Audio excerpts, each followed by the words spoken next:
¿Por qué Remedios Varo ejerce tal poder de atracción entre el público? El surrealismo es una de las corrientes estéticas que galvanizan mayor número de adeptos, principalmente a los aficionados al arte.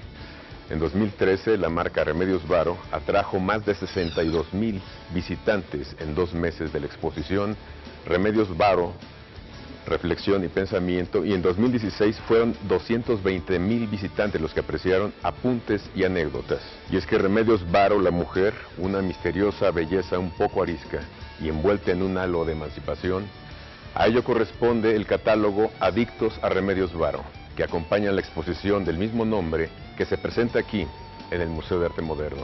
En Cuenta Conmigo platicaremos con Marisol Argüelles, la curadora y autora de esta publicación, además de los comentarios de nuestros colaboradores en nombre de la patria.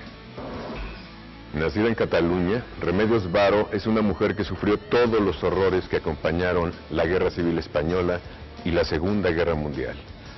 Además de las precariedades del exilio, llegó a México en 1942 acompañando a Benjamín Peret, ensayista, poeta y su entonces pareja. Atrás quedaron su cruce a pie por los Pirineos, la huida del gobierno francés que apoyó a la ocupación hitleriana y su salida por barco vía Casablanca a nuestro país. Y es que tras el ocaso del surrealismo en París, ocupado por los nazis, los refugiados europeos en México como Remedios Varo conjuraron horrores y destierro, dándole a su arte vigor creativo, ese que hoy todos conocemos. Marisol Argüelles, pues tú te metiste fuerte al archivo de Remedios Varo. ¿Qué cosas te sorprendieron y que te ayudaron a montar esta estupenda exposición? Bueno, lo primero que me sorprendió fue como la sencillísima vida que Remedios Varo vivió. Ella tuvo 2 exposiciones muy exitosas, una en la Galería Diana en el 56 y otra más tarde con Juan Martín. Y a pesar del éxito y de que alcanzó pues cierta prosperidad, fue una mujer que como buena exiliada, su vida la pensó como con lo esencial. Cuando supimos que íbamos a recibir el archivo, además de todos los documentos que son lo que le da como la verdadera luz histórica, los objetos nos dieron también mucha luz acerca de ella, como cuáles eran sus cosas más queridas, la vida sencilla que tuvo, la poca aspiración que creo que tuvo a convertirse en una leyenda. Ella no convirtió su archivo en un archivo, ese fue Walter y después Ana Alexandra Varsoviano.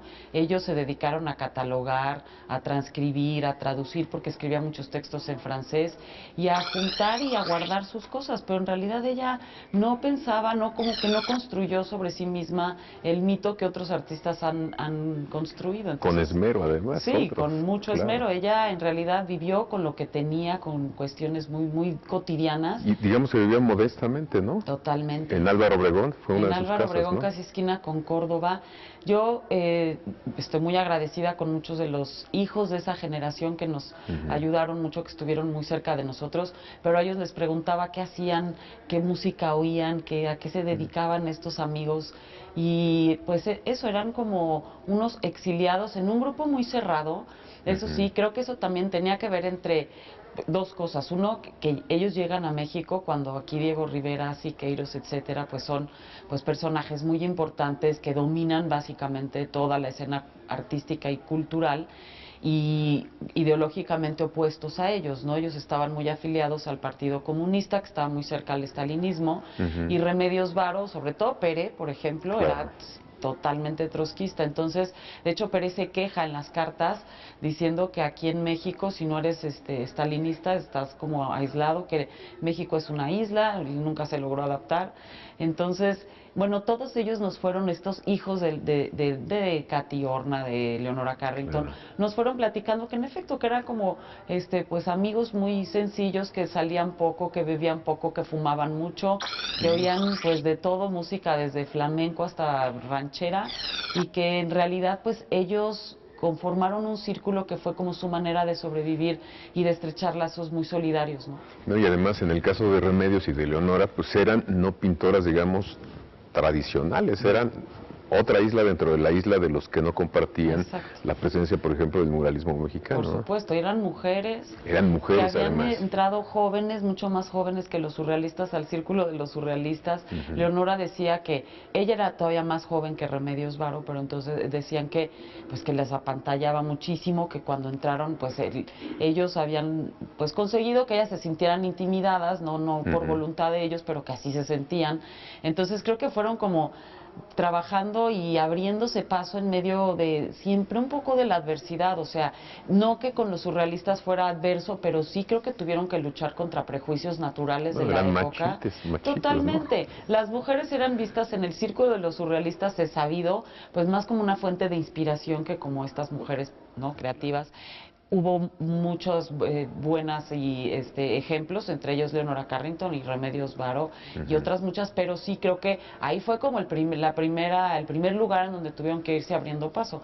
Y luego aquí, además exiliadas, en condiciones pues excepcionales, porque tampoco es que pudieran ser abiertamente críticas al contexto, temían ser deportadas, entonces de una forma o de otra siempre tuvieron que estar un poco como luchando contra corriente, entonces creo que el mérito de ellas la verdad es doble. No, y el mérito finalmente es sobrevivir, ¿no? Así es. Pese a todos los obstáculos que tuvieron, padecieron las guerras, sí, padecieron el franquismo. Con enormes, además, con un peso emocional fuerte que se ve. Digo, el de Leonora es evidente también, es muy conocido porque además ella escribió sobre él. Remedios Varo fue mucho más discreta, ella no le gustaba hablar de sí misma. Raquel Tibol decía, por ejemplo, que ella era la única que había conseguido un atisbo de entrevista de parte de Remedios Varo. Aquí en el archivo hay un texto escrito por ella de una entrevista que le hicieron, le pasaron las preguntas y sus respuestas no son más de una frase. O sea, es así, muy escueto, Entonces creo que sí, a ella no le gustaba hablar de sí misma, pero sí creo que esta postura crítica pues se mantuvo más bien como una voluntad férrea frente, pues y a la cerrazón de otros a dejarlas entrar en la escena cultural, y que eso fue además pues lo que como a manera, como ella decía, como el mal del mal de la pintura, que era una frenética actividad.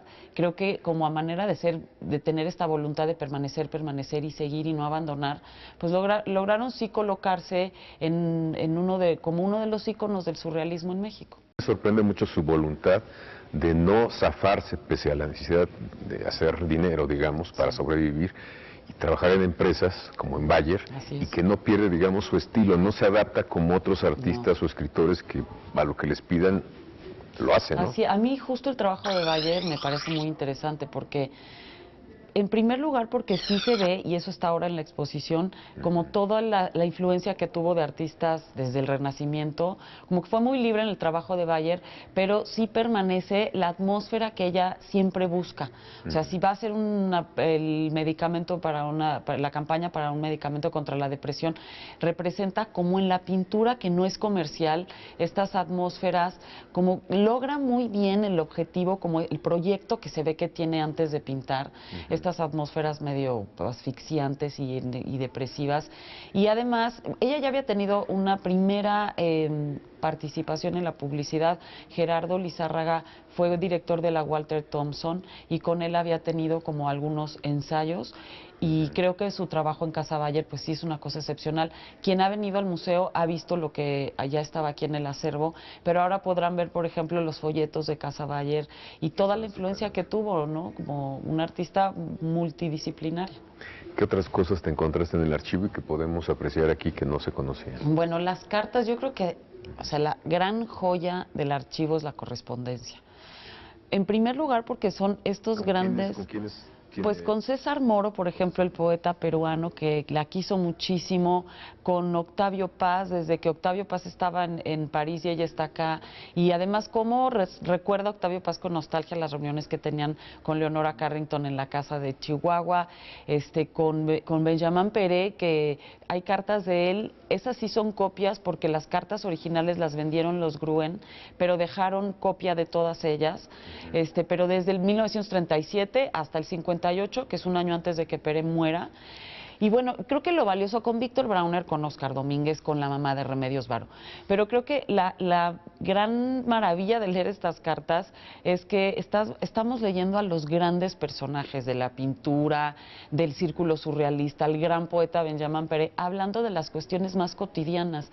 Yo creo que después del éxodo surrealista, ese grupo se mantuvo pues como grupo gracias a un género hoy en extinción que es la correspondencia escrita en papel.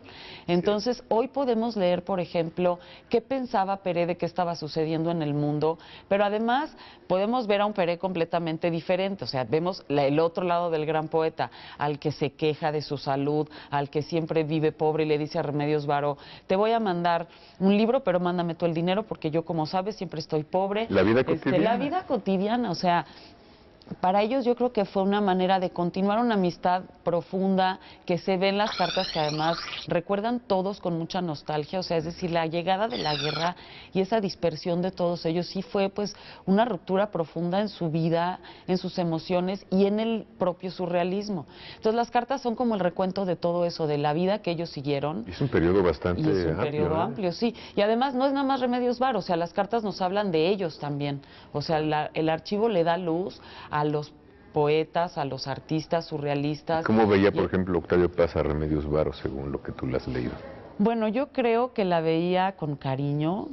¿Con admiración? No sé si con admiración. No podría decir que con un poco de enamoramiento, pero sí hay, pues este poema que le escribe es, pues, como que tiene una nostalgia por como momentos intensos. Yo creo que estas amistades que fueron tan queridos, que además eran amistades intelectuales también, en el momento del recuerdo se convierten en una idealización, ¿no? ¿Hay un poema entonces? Hay un poema que Octavio Paz le escribe y que además modestamente Octavio Paz le dice no es gran cosa, pero te pido que lo destruyas después de leerlo, no es gran cosa, como su obra. Después Octavio Paz escribe otro cuando ella muere a petición de Walter Gruen, ese sí estaba publicado, el que aparece ahora en el archivo no, pero bueno, de Octavio Paz hay además, por ejemplo, pues la enorme amistad que tuvieron se ve también en una carta que le manda Octavio Paz a Remedios Varo cuando muere Pérez.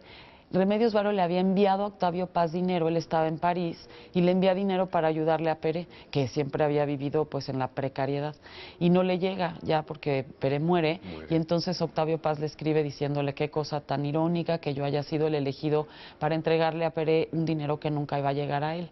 Entonces, bueno, fueron amigos, se ayudaban, se mandaban libros, se recomendaban cosas. Pérez, por ejemplo, le decía a Remedios, no te voy a mandar ese libro de Gurdjieff porque no lo encontré, pero Gurdjieff era un chiste, incapaz de escribir, mejor te mando otro. Y luego ese título que le promete está en la biblioteca. Entonces es, pues bueno. Bueno, esa es otra parte que me gustó mucho, ahorita que hice un recorrido, son los libros, algunos de ellos de Remedios Varo están aquí. Se donaron 300 volúmenes, su biblioteca era de cerca de 300 volúmenes. Y hay algunas materias. Sí, sobre todo, yo lo dividiría como en estos grupos. Uno que tiene que ver con religiones antiguas y esoterismo, otro con novela de todo tipo, era como una gran lectora, o sea, tiene de todo, sobre todo mucha literatura francesa, ella hablaba perfecto francés y leía mucho en francés.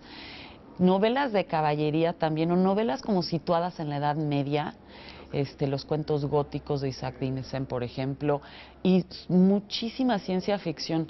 Tiene casi todas las obras de Huxley, a quien yo sospecho que conoció porque Huxley estuvo 2 veces en México. Sí, vino a ver a Leonora, en los 20, ¿no? Y otra en los 40. No sé si estuvo más, pero sé que en los 40 volvió y fue amigo de Leonora Carrington. Entonces seguramente pues, se han de haber conocido. Pero de él tiene muchísimo. Tiene de H.G. Wells, mucha ciencia ficción. Y algunos libros de alquimia también. Y eso se ve, por ejemplo, en los textos de Remedios Varo, que ahí sí creo que la otra gran cosa que nos trae el archivo es ver a Remedios Varo como, no como escritora, porque ella no creo que haya tenido de ninguna manera intención de ser escritora y de publicar, pero mientras en la obra vemos a una Remedios Varo súper detallista, ¿no? Con un nivel de pues de dibujo, de trabajo, así hasta llegar a estas grandes ilustraciones que hizo.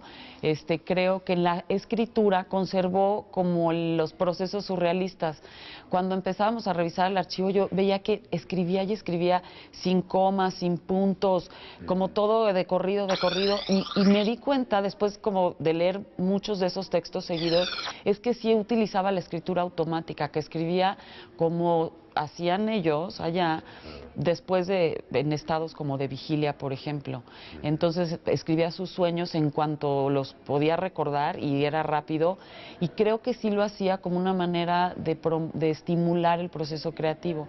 Entonces eso es interesante porque si bien Remedios Varo no renegó de otras formaciones que no fueran la vanguardia surrealista, como otros muchos sí lo hicieron, sí conservó o sí adoptó como propio este proceso de liberación de la creatividad a partir pues de ese tipo de estrategias que eran pues liberadoras de la creatividad, que eliminaban por completo la razón. Entonces podemos decir, por las materias que le interesaban, que sí abrevó en la literatura. Totalmente. Para sí. llevarlo a su pintura muchas cosas. Yo creo que ¿no? de hecho la exposición, la segunda parte de la exposición tiene que ver con leer a Remedios Varo desde dos grandes pilares. Uno es el surrealismo y el otro es la literatura. Ya habíamos hecho aquí una exposición sobre su biblioteca, y otro curador, el poeta Alberto Blanco, había hecho también una exposición sobre Remedios Varo y la literatura. Pero porque sí es inevitable leerla así, o sea, sí es muy importante. Entonces se ve que es como un vaso comunicante en donde el interés que ella tiene se ve reflejado en lo que ella adquiere en su biblioteca, y lo que lee se ve reflejado en su trabajo. Entonces sí hay una relación muy estrecha, además de obvios, por ejemplo, tiene una pieza que se llama Ascensión al Monte Análogo, que eso acaba de entrar aquí, y que evidentemente tiene que ver con el libro de René Daumal, Monte Análogo, que además es una novela muy interesante, inacabada porque él murió antes de que terminara, pero en donde describe el viaje de unos excéntricos al Monte Análogo, y todo ese ascenso es una especie como de tránsito espiritual, que yo creo que así ella veía también el viaje, el tránsito, como en una especie de proceso pues de madurez.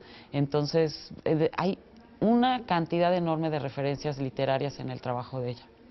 Ese tránsito es el de ella. Así es. Es un ascenso. Es un ascenso. Es un transcurrir, es también la huida física de Europa, ¿no? Totalmente. Así empieza la exposición también, o sea, porque además el archivo, se ve que ella salió con lo poquito que tenía. Hay uno que otro documento que trajo consigo y que pertenece al periodo anterior.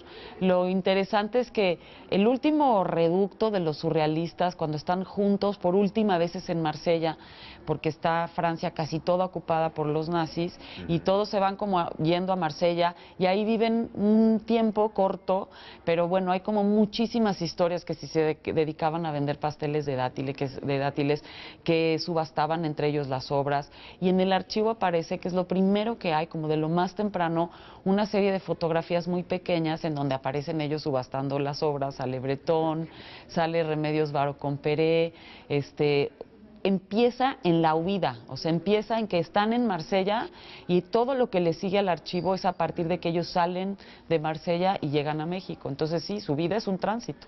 Y de ese tránsito podemos enterarnos viendo la exposición y acercándonos a algunos documentos. Así es, porque lo que quisimos fue poner en diálogo. El archivo es quien cuenta la historia, entonces es ese archivo el que nos lleva, es como el hilo conductor para ver la obra de ella, y sí para pues conocer a Remedios Varo ahora desde una perspectiva mucho más íntima y cotidiana, y quizá ya no verla necesariamente como esta mujer seria que pintaba, sino como quien vendía obra precolombina, falsificaba o restauraba también. Restauraba obra precolombina, le daba consejos a Günter Gerso para falsificar un Giorgio de Quirico.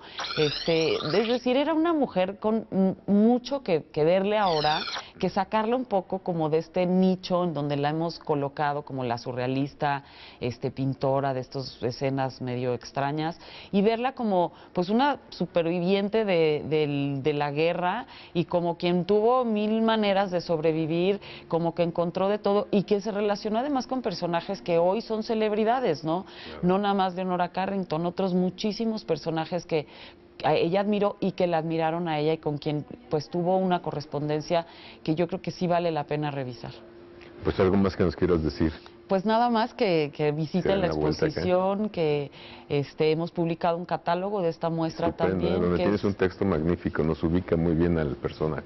Gracias. Sí, creo que lo que quisimos hacer con esta publicación, que es la primera que se hace desde Limba, porque existe el catálogo razonado que hizo Walter Gruen, y hay otros quienes han escrito sobre ella, pero este es el primer catálogo que reúne todo lo que ya se había donado en 2002 y todo lo que ahora entró.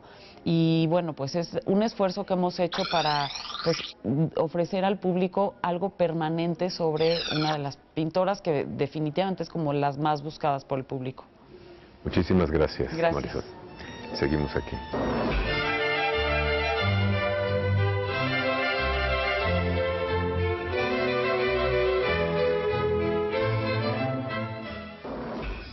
Y ahora los invito a escuchar Novedad de la Patria. Estamos en Galería Bicentenario de Hermosillo, Sonora. Esta vez visitamos este recinto para hablar de la obra de David Vera. Acompáñenos. El torrente sanguíneo de David Vera. David Vera es fotógrafo. Hurga en la investigación de lo que es. Hurga en sus lecturas, en lo que lo rodea, en la reminiscencia. Hurga. De pronto el impulso decide como una orden al subconsciente. Desde allí construye su propuesta El río viviente de Santa Rosa, a propósito del torrente sanguíneo. Esta exposición de reciente inauguración en Galería Bicentenario significa el colofón de Fotosonora, la fiesta de la imagen que organiza Instituto Sonorense de Cultura. A veces el vértigo por el exceso de imágenes, en ocasiones el misterio contenido en la técnica, la manipulación del papel para que la textura nos cuente el archivo familiar como un rescate. La sugerencia de los caminos por donde uno anda, la interpretación, porque las imágenes se vuelven esa caja de tesoros donde caben todos los recuerdos, y contar y jugar. Los pies en la tierra, la mirada en el torrente del río, ese cuyo cauce es un misterio. El tiempo al que desearíamos volver. Porque la imagen nos seduce, la revelación de que algo ocurrió allí y deseamos indagar también. La maleza como un campo donde sentir el viento y escuchar la paz, la resistencia, el esfuerzo, la estética en la construcción de la obra, la armonía del color y el volumen, la pulcritud en las decisiones del artista que es David. Mientras esto sucede, en el interior de la galería todo se nos vuelve un torrente. Los misterios, la mística de iluminación, nos hacen sentir ese instante del último hálito. Así debe ser la muerte, un torrente sanguíneo que hace su pausa sucedido por un torrente de imágenes. Todo lo que vimos en este breve paso por la vida. En la cámara, Lázaro Grimaldi. Soy Carlos Sánchez. Con permiso. Llegamos al final de Cuenta Conmigo y les agradecemos su atención. Los esperamos todos los jueves a las 8 de la noche. Y recuerden que para leer no se necesitan muchas cosas. Un buen libro a la mano, nuestra mente abierta y el ambiente que prefieran.